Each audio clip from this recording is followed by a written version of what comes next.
friends बेसबुरा digital YouTube channel লৈ আপোনালোকক পুনৰবাৰ স্বাগতম জনাই আজিৰ ভিডিওটো আৰম্ভ কৰিছো সো আজিৰ ভিডিওটোৰ মূল বিষয়বস্তু হৈছে আইটিআই কিয় কৰিব লাগে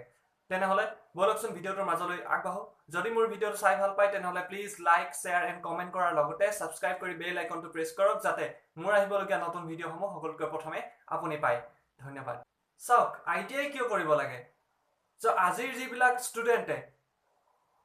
হাই সেকেন্ডাৰী পাস কৰি হক বা মেট্ৰিক পাস কৰি হক উলাইছে হে সকল ষ্টুডেন্টৰ বেছিভাগে আইটিআই কাৰণে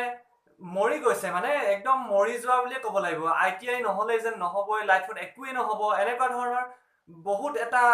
প্ৰেছাৰ লৈ লৈছে যে আইটিআই কৰিব লাগে আৰু চাকৰি কৰিব লাগে আইটিআই কৰিলে চাকৰি পাবই আৰু হেতু মানে হেটা তেনেকুৱা এটা থিংকিং আজিৰ ষ্টুডেন্ট সকলৰ মনত সোমাই গৈছে মই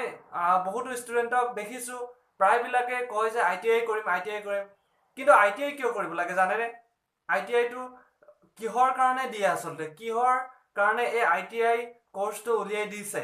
বা চৰকাৰে সুবিধা কৰি দিছে যে প্ৰাইভেটতে হক বা গভৰ্ণমেণ্ট আইটিআইতে হক আইটিআই কৰিব লাগে কিন্তু কিয় কৰিব লাগে হেতু আজিৰ ষ্টুডেন্টে নাজানে বহুতেই নাজানে 100ৰ ভিতৰত হয়তো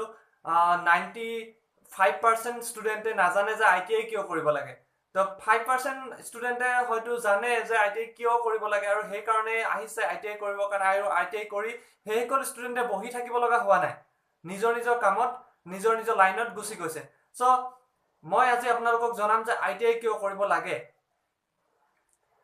আৰু এটা কথা এখিনতে কৈ থওঁ যে মই এতিয়া হাই সেকেন্ডাৰী পঢ়া কিছুমান লৰা ছোৱালীক পালো যে হিয়তি কৈছে যে আইটিআই কৰিম মই হাই সেকেন্ডাৰী পাস কৰাৰ পিছত আইটিআই কৰিম কিন্তু হাই সেকেন্ডাৰীটো তেওঁলোকৰ মাক দেউতাকে ইমান এটা হাই লেভেলত পঢ়াব বিচাৰিছে যে ভৱিষ্যতে আৰু অলপ ওপৰলৈ যাওক আইটিআইত নহয় আইটিআইত কে অলপ ওপৰলৈ যাওক সো হেতু কাৰণে তেওঁলোকক কি হৈছে ভাল এখন জুনিয়ৰ কলেজ হওক বা কলেজতে হওক নহলে বা ভাল এখন হাই সেকেন্ডাৰীত কি হৈছে এডমিশন দিয়েছে হেতু কিয় কৰিছে হেতু কৰিছে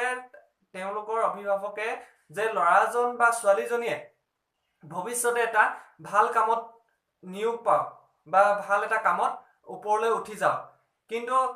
তাৰ ভিতৰতে কিছুমান লৰা ছোৱালীৰ মনত এইটো ভাব আহি আছে যে মই হাই সেকেন্ডাৰী পাস কৰিম আৰু আইটিআই কৰিম আৰু আইটিআই কৰিলে চাকৰি এটা পাই যাম তেনেকুৱা নহয় তেওঁলোকক ভালকৈ পঢ়াইছে তেওঁলোকে ভাল ডাঙৰ এইম ল'ব লাগে ডাঙৰ বহুতো কাম আছে তেনেকুৱা এইম ল'ব লাগে ইঞ্জিনিয়াৰিং কৰাৰ এইম ল'ব লাগে কাৰণ এখন ভাল কলেজত পঢ়াইছে তোমালোককটো ঘৰৰ পৰা একো নিদিয়াকে থকা নাই যি বিচাৰিছা তাকে পাইছা যিখন কলেজত বিচাৰিছা হেখনতে পাইছা সো তেনেকুৱা এটা অৱস্থাত তোমালোকে এই আইটিআই টো হৈছে একেবাৰে তলৰ লেভেলৰ বস্তু ইয়াত তোমালোকৰ স্থান নহয় তাতকে ওপৰত যাব লাগিব তাতকে ওপৰত যোৱা চেষ্টা কৰিব লাগিব তেতিয়াহে তোমালোকৰ ভৱিষ্যতটো উজ্জ্বল হ'ব সক যিসকল অভিভাৱকে নিজৰ সন্তানক আইটিআই পঢ়াবৰ কাৰণে উঠি পৰি লাগিছে তো সেই সকল অভিভাৱকক মই বিনম্ৰ অনুৰোধ কৰিছো যে তেওঁলোকৰ সন্তানক আইটিআই কিয় পঢ়িব লাগে হেতু কথা ভালকৈ বুজাই দিয়া উচিত কাৰণ এতিয়াও আমাৰ অসমত বিশেষকৈ আইটিআই পঢ়ি বহুতো লৰা ছোৱালী এনেকৈ বেকাৰ হৈ পৰি আছে আৰু আইটিআই পঢ়াৰ যিখিনি সময় 1 বছৰ হওক বা 2 বছৰে হওক সেই সময়খিনি মিছা অপব্যয় কৰিছে কিন্তু হেয়া হ'ব নালাগে আৰু হেয়া অভিভাৱকসকলক কৈছো মই তেওঁলোকেহে তেওঁলোকৰ সন্তানক এই কথাটো বুজাব পাৰিব আৰু বিশেষকৈ আইটিআই অহাৰ পাছতো বহুতো ইনষ্ট্ৰাক্টৰে হয়তো এই কথাটো বুজাই দিয়ে যে ষ্টুডেন্ট সকলক আইটিআই কিয় কৰিব লাগে আইটিআই টো মাত্ৰ চাকৰিৰ কাৰণে যে লাগে এনে কথা নহয় যে আইটিআই কৰাৰ পাছত চাকৰি নাপালেও তুমি কোনোবা এটা নহয় কোনোবা এটা জায়গাত নিজকে কৰ্মসংস্থাপন দিব পাৰিব লাগিব হেয়াহে আসল কথা অকল যে আইটিআই সাৰ্টিফিকেটখন লৈ তুমি চাকৰি পাবা এনে নহয় আইটিআই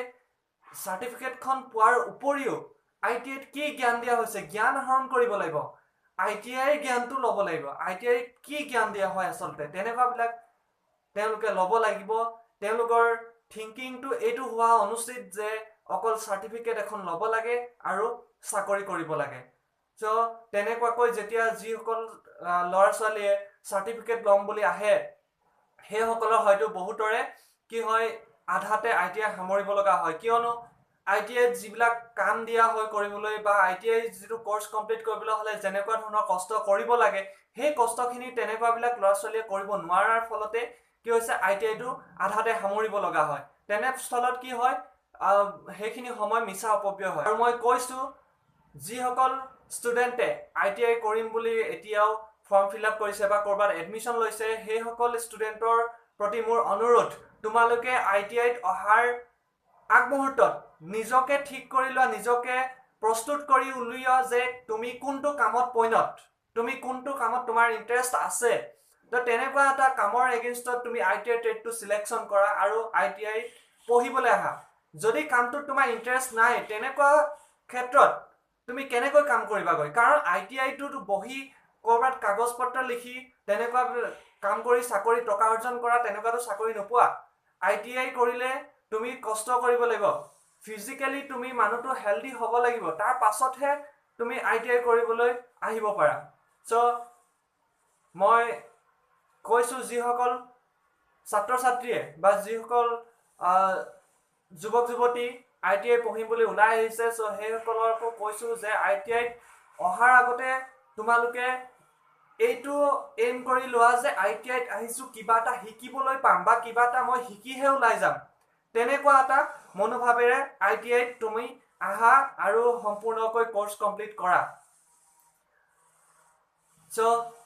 এইখিনি কৰিলে নিশ্চয় তোমালোকৰ ভৱিষ্যত উজ্জ্বল হ'ব আৰু চাকৰি এটা পাবলৈও অতি সহজ হ'ব কাৰণ তুমি যেতিয়া কাম জানিবা তুমি থিওৰিক্যালি এক্সপাৰ্ট হবা তেতিয়াহে এটা চাকৰি পাবা সাৰ্টিফিকেটখন খালি অকল কিতাপখন পঢ়ি তুমি যেতিয়া সাৰ্টিফিকেট লবলৈ যাবা এক্সামত বহিবা সাৰ্টিফিকেট পাবা সো তেনেকুৱা কামত কি হয় তুমি চাকৰি পাম বুলি আশা কৰিব নোৱাৰা চাকৰি পাম বুলি তেনেকৈ আশা কৰিব নোৱাৰি কাৰণ সাৰ্টিফিকেটখন লৈ চাকৰি সম্ভৱ নহয় তুমি সেই যেটো তুমি তোমাৰ ট্ৰেড লৈছা ট্ৰেডটোৰ প্ৰতি তোমাৰ ইন্টাৰেষ্ট থাকিব লাগিব ট্ৰেডৰ ওপৰত জ্ঞান থাকিব লাগিব ট্ৰেডটোত কি কাম কৰা হয় সেই কামখিনি সম্পূৰ্ণকৈ জানিব লাগিব তাৰ পাছতহে চাকৰি এপ্লাই কৰা তেতিয়াহে তোমাৰ চাকৰিটো কৰিবলৈও সহজ হ'ব আৰু পাবলৈও সহজ হ'ব চাকৰিটো অকল পালেই যে হ'ব তেনেকুৱা নহয় চাকৰিটো পোৱাৰ পাছত কেনেকৈ চাকৰি কৰি যাবা কৰ্ম জীৱনটো কেনেকৈ তুমি পৰিচালিত কৰিবা হেয়াহে আটাইতকৈ ডাঙৰ কথা সো হেয়া জানিবলৈ হলে তুমি ITI ত অহাৰ আগতে নিজৰ মনটো স্থিৰ কৰিব লাগিব যে তুমি কোনটো ট্ৰেডত কৰিবা তোমাৰ কোনটো কামৰ প্ৰতি ইন্টাৰেষ্ট আছে কোনটো জব ফিল্ডত তুমি কাম কৰিব পাৰিবা এই সমস্তখিনি তুমি নিজকে নিজে মনত স্থিৰ কৰি ল'ব লাগিব তেতিয়াহে ITI পঢ়া সাৰ্থক হ'ব সো ফ্ৰেণ্ডছ আজিলৈ ইমানে তো বাই বাই